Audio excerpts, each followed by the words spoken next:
it is Danielle. For those of you who don't know me, hi, welcome. I'm so glad you guys stopped by today.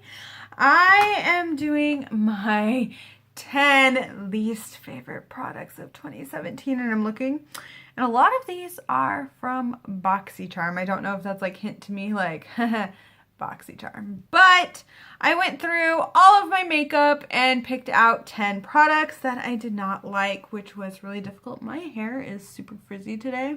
I don't know what's going on. It just decided to have a life of its own. But I digress. We're just gonna go on from there and get through this because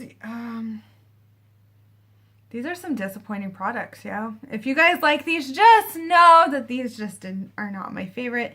Either I feel like I really have to supplement them or really do something to try and make these work, or for whatever reason, they just weren't my cup of tea. So if they work for you, I'm happy. That is awesome. I wish they work for me. If you guys have any tips or secrets to make some of these work, leave them down below so that I can try it out and see if I can make these things work for me. So the first thing here, you guys know I cannot stand this primer. But because this is the least favorite products of 2017 video, I had to bring it up again because that's what I do. This is the Smashbox Photo Finish Foundation Primer. You guys know I hate this stuff. Yes, this is an empty tube, so I threw it away. I didn't. I need to throw things away. That's a different story. I don't like this because to me it makes me feel like my foundation is slipping and sliding, and I don't like that feeling. I have normal to dry skin, so for me to not like something that is very, very, okay, I'm gonna say it. I know a lot of you find this word cringy. Moist. It just doesn't bring any moisture to my face or make me feel good. It just like really clogs my pores also. And I don't like it. So yeah, this I'm sorry. I'm not a fan. It makes me feel greasy and gross and no. Okay, so this isn't BoxyCharm's like first like huge transgression of the year, I'll put it that way. But this is one of the worst things I got in BoxyCharm. I actually replaced the nozzle. It sprays now. If you guys are wondering what this is, it's the Cover FX Illuminating Setting Spray. You have to like shake this or else you're just covered in glitter. I'm not even kidding. Like, it's just glittery and just, I don't want to look like a disco ball. I know I love glitter. And you know, like someone who loves glitter, you would think I'd be like, yes, cover me in it all! But no. No. Like, I want it on my eyes, occasionally my lips, and if I put it anywhere else, that's me doing it. This spray, it's not even an even spray of like glitter. It's like, oh, we're gonna put glitter here and here and here and not like everywhere. Like, no. And now I have glitter all over my arm because I sprayed it on there. I don't know if you guys can see it. It's like very fine glitter, but it is a lot of glitter and you get it like all over. So yes, you're trying to keep your makeup on your face, but then it just looks like glitter fallout everywhere. It's not pretty and it's not cute and I don't recommend this, and I'm taking the nozzle back. Okay. The next thing here is the Wet n Wild Photo Focus Finish Foundation. I know, a lot of people love this. A lot of people really like it. I don't. I like to use it when I'm filming. That is when I like to use it because to me it is not a long wearing foundation. I cannot get this stuff to last. It also like gets into my lines on my face and I don't feel like I have very many of those. I think I've been doing a good job on my skincare, but it does. And I'm not a fan of it. I do not like the way it smells. It smells like paint. Very, very chemically made paint. I don't know if there's any other way to make paint, but that's what it reminds me of. And it's very light coverage, and I kind of am a more medium coverage, and you have to build it up and kind of get it there. And then I feel like sometimes it just makes my skin look cakey, and I don't understand the hype behind it. I tried it. I tried to love it, and I don't love it. Next is the AOA Studio Perfect Setting Powder. This little guy here was $1. So, I mean, can you guys... It has glitter in it. Do you guys see? It's like a setting powder form of this. Why would you put glitter in it? I know it's $1. I know. I got what I paid for. Usually AOA Studio though from Shop Miss A is pretty good. And it says translucent. So nowhere on here does it say, oh, so much glitter. But now that I'm looking at it, it's the mica and the silica. Totally that's going to make me have a glittery face. I love seeing it in rocks. Don't want to see it on my face. So that is the only, there is powder now all in the air. That is the only thing I didn't like about this. And it also, well, okay, that's not the only thing. I lied. I have more. I have more to say. When I use this to set my under eyes, holy cow, white cast. And yes, if you use this and you take flash photography, you're going to come back looking like a ghost. Just be warned. It's cheap. It's fun to buy stuff off of Shop Miss A, but maybe you don't need this. I mean, unless you want to look like a glittery white ghost in your pictures. That's, I mean, if that's the look you're going for, awesome, do it. Okay, so this one I'm probably going to get a little bit of hate for, and I don't care. This is the Maybelline Superstay Matte Ink. These are super sticky on me. My best friend, I gave her the red one that I got because I got these from Influencer to try, and she loves them. They do stay. I like this color. That is the only reason I have this. I'm kind of obsessed with this color. This is in the shade 15 Lover, and I really do like this color. I like how long it lasts.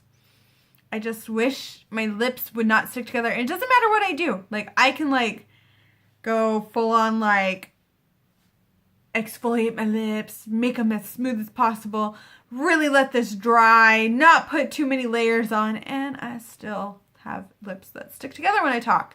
So this is very much kind of in the love-hate category, but I was going through my lipsticks and I was like, I love this, I love this, I love it. And then I saw this and I was like,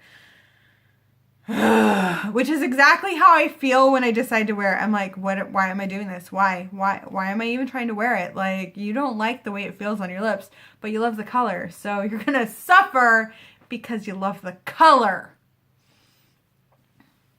Love the color. If I ever find another lipstick in this exact shade that is not this, I'm buying it. I've been looking.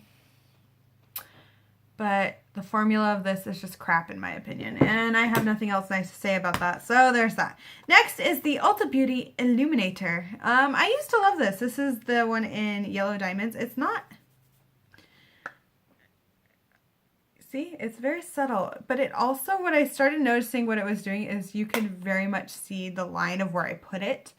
Versus like other highlighters I can blend in very well. This one I cannot. It's very subtle and I don't know, you guys can't probably see it on my hand. I've gotten to the point where I like to be blinding, like to the point where if you can't see me from the moon, what's the point of wearing it? And I want to be seen from the moon, okay? Like if you're going to make a highlighter and want it to be like blinding, go that route. I want to be blinding and just amazing and just beautiful with highlighter on. So keep that in mind, companies who are making highlighters. What is it with this subtle highlighter? I know there's people that like subtle highlighters. I'm just not one of them. Okay. Okay. There's my, that's going to go sit over here now. Okay. The next thing is this. The Alouette Face Paint Lip and Cheek Tint. Why BoxyCharm? Like, what was this? I was so mad when I got this. I remember pulling it out and being like, seriously, this is the only thing I didn't want. I am not one who does tints, but I don't know if you guys can see, like it is thick. It's thick and it's not the easiest to blend out, and I would never wear that on my cheeks. Like, I do occasionally will put this on my lips because the color is pretty. But it's a weird consistency and like it goes on thick and then it's like sheer and it just, it doesn't make sense to my brain. I can't get behind it. It's also called face paint, which kind of bugs me. Because when I think of face paint, I think of oily and greasy. And this is a little bit oily and greasy. So if I want a major breakout on my face, I will put this on my cheeks. Next, again from BoxyCharm, is this MAC Eyebrow Pencil in Spiked. I used to love this thing, but lately it's been like pilling up. I don't know if you guys can kind of see, but there's like little bits that pill up, and it's been pulling off eyebrow hairs. I'm not a fan when things pull off eyebrow hairs, and if you guys are going, oh, well, maybe you shouldn't be like drawing it on so hard. Well, here, I'll show you something. See this? You see how often I have to go over that line to even get it to show up? So it's just, it's dead to me. Sorry. I'm not a fan of MAC anyway, and it has nothing to do with the animal testing thing. I know I probably should get behind that, and I keep going, I want to go cruelty-free. Okay, that's a whole other story. But the next thing here is also from BoxyCharm, and it is the Winky Lux Kitten Palette with its horrendous packaging. I'm sorry, if you love cats and you think it's cute, that's great. This is just, I don't know, it reminds me of my grandmother's house, and it kind of scares me. I don't know why, it just does, and it's tacky. And this is what the shades look like. So when I first got this, I was feeling it, but then as I started using it and started looking at the colors, I realized that I have to go into a completely different palette to kind of get a look out of this, which is fine, but also really disappointing. I don't know. And the shades, while beautiful, those are some of the, yeah, they just, I don't know. They swatch okay, but on my eyes, especially the metallic shades, I feel like they like clump up and get all weird. So I've just slowly just became not a fan of this cat eyeshadow palette thing. It's gonna go over there. Next here is the Kokie Professional Strobing Palette. Now, if you guys thought I had a problem with the Ulta Beauty Illuminator, you guys should know that these are not blinding. These are chalky, and I'm trying to swatch them, and you're not going to be able to see what I'm swatching because, like, you can kind of see them on my hand. They give a little bit of a tint, but they're very chalky on my face. There. That one's chalky. And it's just like, oh, that's where she put it. That's where she put it. And I blend it and I try and make it pretty, and it just is not pretty. I keep holding on to this because for some reason I can't throw it away. Yeah, I don't know why. But I also can't give it to someone because it sucks. It just sucks. And I like Kokie Cosmetics. This is just a product that to me is a flop. I don't like it and I don't recommend it. Don't buy it. Don't do it. Don't do it. Well, that was the last product. Thank you guys so much for watching this video. I hope that was informative. Probably wasn't. Probably came off a little crazy because I am on a sugar high. Been eating candy for my stocking. Shh. Yeah, it's dangerous. Well, please give this video a thumbs up if you'd like to see more videos like this, and subscribe to my channel if you have not already. Thank you guys again, and I hope you have a wonderful day, night, wherever you are, and bye!